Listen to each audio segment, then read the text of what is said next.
My mom passed away. Oh, I see. I'm currently overseas. That's what my husband, who's been away for work, blurted out over the phone upon hearing the news of my mother's sudden passing. Not only was he not planning to return home, but he was also embarking on an overseas trip. I was stunned, but what unfolded 3 days later was even more surreal. His own parents passed away, and I couldn't reach him. The grim reality of being unable to attend his parents' funeral due to his decisions would soon haunt him. I'm Nancy, a 54-year-old homemaker. Our son, 20, recently moved out, leaving just Thomas and me at home. Our relationship started through a matchmaking effort by my late father and his longtime friend. They thought it fitting since we were both working at the same company and seemed compatible. It felt almost like an arranged meeting. We discovered shared interests in music and travel and quickly grew close. With our parents' encouragement, we married swiftly, blessed with a child, and enjoyed a harmonious married life. When our child turned 10, my father passed away after battling illness. Aside from that, our lives were relatively peaceful. However, there was one aspect of parenting that troubled me deeply. As a homemaker, our livelihood depended on my husband's salary, for which I was grateful. Yet he often claimed he was too busy with work, staying late into the night and arriving home just before the last train, when he came home at all. Some nights, a brief text saying, "I'll stay at the company tonight," was all I received. Many of the meals I lovingly prepared went uneaten. I wished he would inform me earlier if he couldn't make it home, and I questioned whether he was truly that occupied. My husband worked at the same company where my father once did. Despite my father's frequent business trips, he always made it home by nightfall or stayed overnight at work. With mortgage payments, raising our child, and daily expenses weighing on us, I couldn't voice my discontent loudly, knowing all our income came from his efforts. But his work shouldn't have exempted him from household responsibilities or caring for our child. My frustration grew as he consistently prioritized time with friends on his days off. The only glimpse our son had of his father was waking up to find him asleep beside him in the morning. Once our son began to speak, I realized he saw his father not as a parent but as a distant figure always absent from home. It felt overwhelming, like I was shouldering the burden of raising our child alone. I had confided this to my father once, but he dismissed it, insisting, "Thomas is doing his best at our company.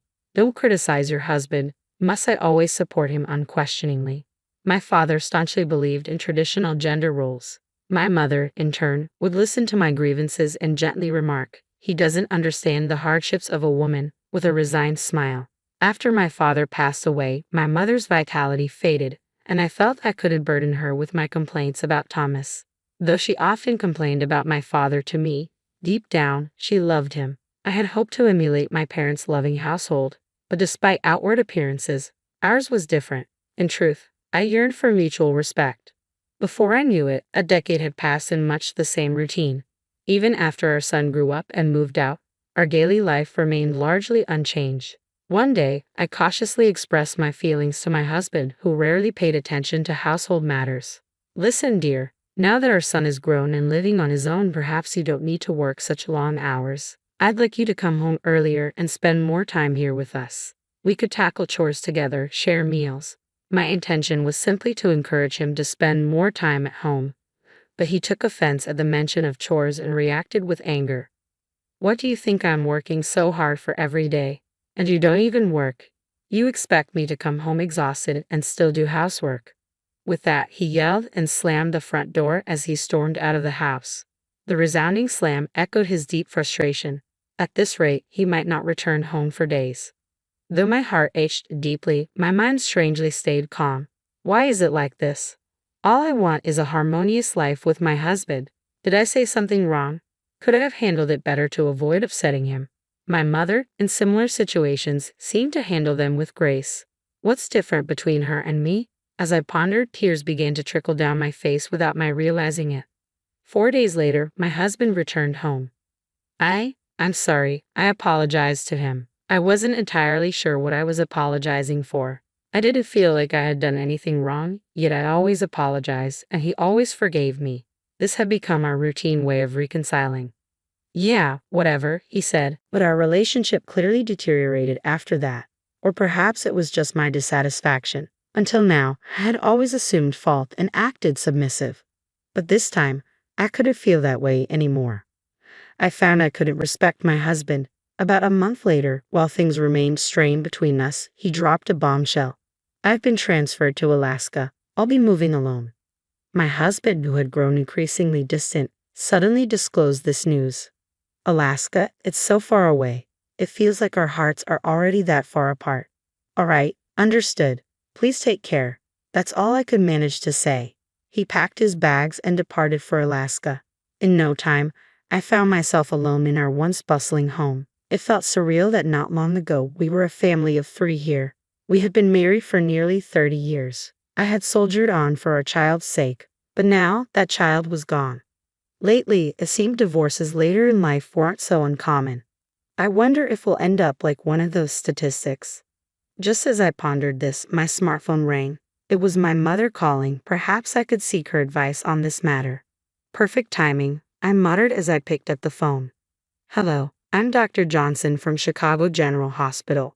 Am I speaking with the daughter of the phone's owner? A sinking feeling washed over me. Yes, I'm her daughter. Is something wrong with my mom at the hospital? Please stay calm. Your mother passed away recently due to acute heart failure. We need you to come to the hospital right away. Everything went black before my eyes. My mom is gone. Could there be some mistake? Just last week, she sounded perfectly fine on the phone. Hello? Are you still there? Hello? I'm sorry. I'm just in shock and confused. That's understandable. My condolences for your loss. I'll be there as soon as possible. Please tell me the address. I rushed to the hospital. At the reception desk, I provided my name and was directed to her room. Upon seeing her lifeless form, there was no doubt it was my mother. Facing the reality, the weight of her absence settled in. Until I arrived at the hospital, part of me hoped it was a mistake, that maybe my mom had just misplaced her phone, and someone else had a heart issue. It all feels so sudden. I hadn't even had the chance to thank her properly for raising me. Could you give us some time alone? I asked, and the nurse kindly left the room. That's when I finally let myself break down and cry. After gathering myself, I began to make arrangements for the funeral. Let's see. First, I need to reach out to the relatives and make arrangements. And I should also inform Thomas. I dialed my husband Thomas's number. He answered with a distant tone, and as I explained the situation, he simply replied, I see. Not just I see. The funeral is happening soon. I need you here. He informed me he was about to embark on an overseas trip with colleagues, a statement that inadvertently drew a sharp response from me. He defended himself, citing his constant work and asserting the right to take time off. Deciding not to argue further, knowing it would lead to, who do you think provides for us? I contacted our son, and together we organized the funeral. Seeing I was struggling, our son offered to stay with me for a while, taking a break from college to lend support. As soon as the funeral concluded and I hoped for a moment of respite, a call came from my husband's brother. Tragically, my in-laws had been involved in a fatal car accident. Despite the success of family tragedies, I still couldn't reach my husband. Modern smartphones usually work overseas, but I can't get through to Dad, my son remarked. Depending on the country or his phone settings, he might not be able to receive calls. Deciding to try email instead, I wrote, he'll surely get in touch once he returns from his trip. A week passed with no reply. When my son checked with his office, they confirmed he was on paid leave but due back in 3 days. What country is he in? Has he not seen my emails? What about his parents? Suspicious that my husband might be with his mistress, I hired a private investigator. Within 3 days, I got the answer. He was indeed having an affair. My husband took a woman he met on his trip to Japan sightseeing. I received several photos of them happily exploring the city together. It seems he's having quite a good time.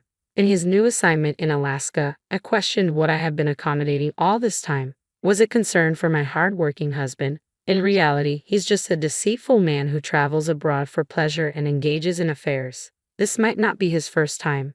Filled with anger, fueled by years of patience, I called my husband's office and urgently requested to speak with him.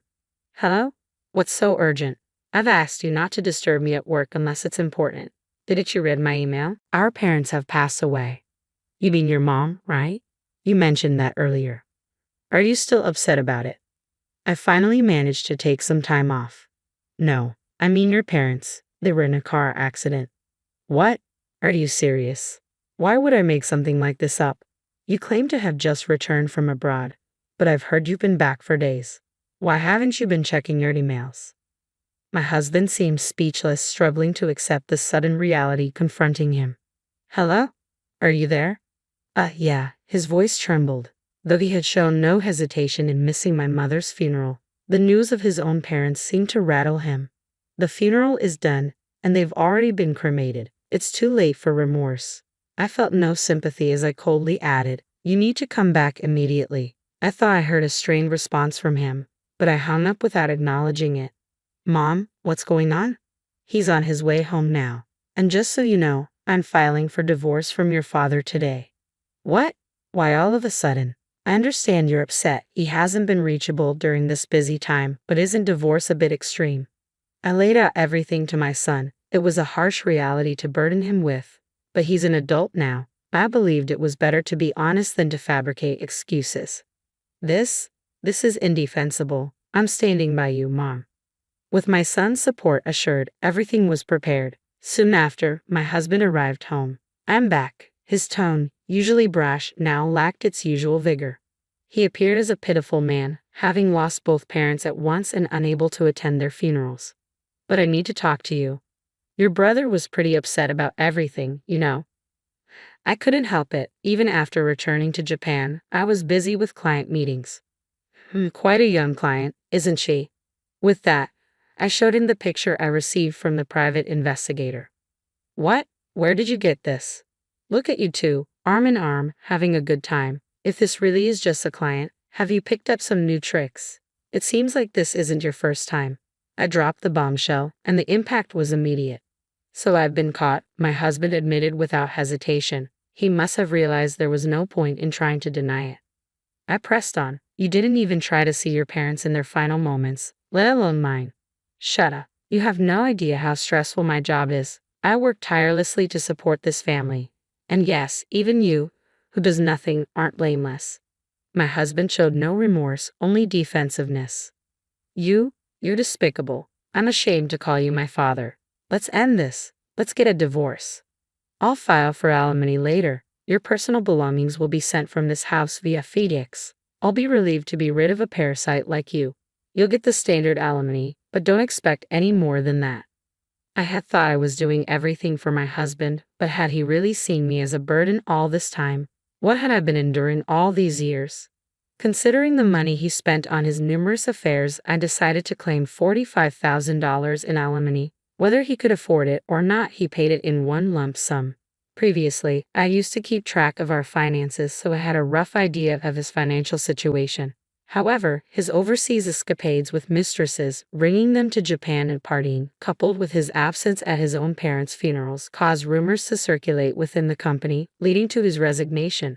He had held a respectable position at the company, which he likely believed he had earned on merit. In reality, his entry into the company had been facilitated through his parents' connections. Now, lacking any special skills, my husband struggled to secure even part-time work after failing to find another full-time job. According to my brothers-in-law, losing his family, job, and now his parents without the chance to say goodbye seemed to be pushing my husband to his limits. He can't sleep without taking sleeping pills and is reportedly seeing a psychiatrist. I felt no sympathy whatsoever. My son, who had promised to stay with me during this turbulent divorce, returned home concerned about my physical and mental exhaustion. I think I'll live modestly with my son. Looking ahead, I probably should have saved the alimony, but I needed a change of scenery. So I've decided to take my first overseas trip with my son. After that, I plan to start working part-time. The thought of trying something new fills me with excitement. It feels like my life is just beginning.